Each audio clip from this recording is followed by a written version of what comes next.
Emotions are still raw for dozens of families who lost their children to the flood disaster last summer at Camp Mystic. A lawsuit is seeking to block the camp from reopening. And today, a hearing on that case concluded after more compelling testimony. Fox 4's Alex Boyer is here now with the very latest. Alex. You know, this hearing may be about the preservation of evidence, but some of the gripping testimony we heard has given us some insight into what the actual civil trial will be like. Now, 27 campers and counselors at Camp Mystic died in flash flooding that occurred in Kerr County on July 4th of last year. Now, camp leadership is in court after a lawsuit was filed by the family of camper Seal Stewart, who was just 8 years old when she died in the flood. Her body has still not been found. Now, this morning we heard testimony from a night security guard who was working at Camp Mystic that fateful night. He got trapped in a cabin with a group of 9-year-old girls as the flood waters rose. He told them to get on their air mattresses. He held on to those air mattresses for nearly 3 hours against the raging current until the floodwaters receded.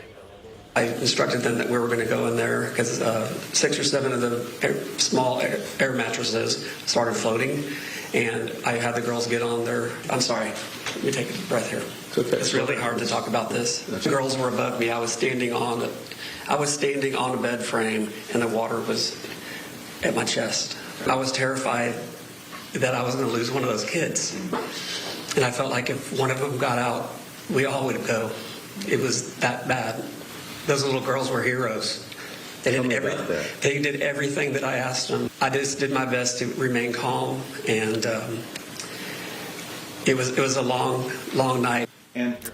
Glenn Yankee testified that he, Camp Mystic owner Dick Eastland, and another camp director were the only ones he saw trying to evacuate campers and counselors. They were able to drive a few group of girls to higher ground before Dick Eastland and a group of campers he was transporting got swept away in his vehicle. Here's Yankee on cross-examination. If we had taken one person who was not a counselor and gotten on a walkie-talkie or a loudspeaker at any point between 2:20 and 3:15 a.m. and said, we need to go to higher ground, go to specific cabins, and evacuate the counselors and campers. There were enough able-bodied people there to follow such an order. True? Yes, sir. That order was never given, correct? Correct.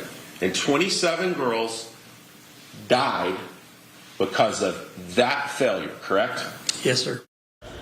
So the 3-day hearing wrapped up with the judge making some modifications to her previous order. She moved up the trial date, and she also wants the plaintiffs to speed up their examination of the camp property over the next few weeks. That could determine which cabins remain untouched and which ones can be released back to camp operators. Camp Mystic, by the way, is hoping to reopen this summer.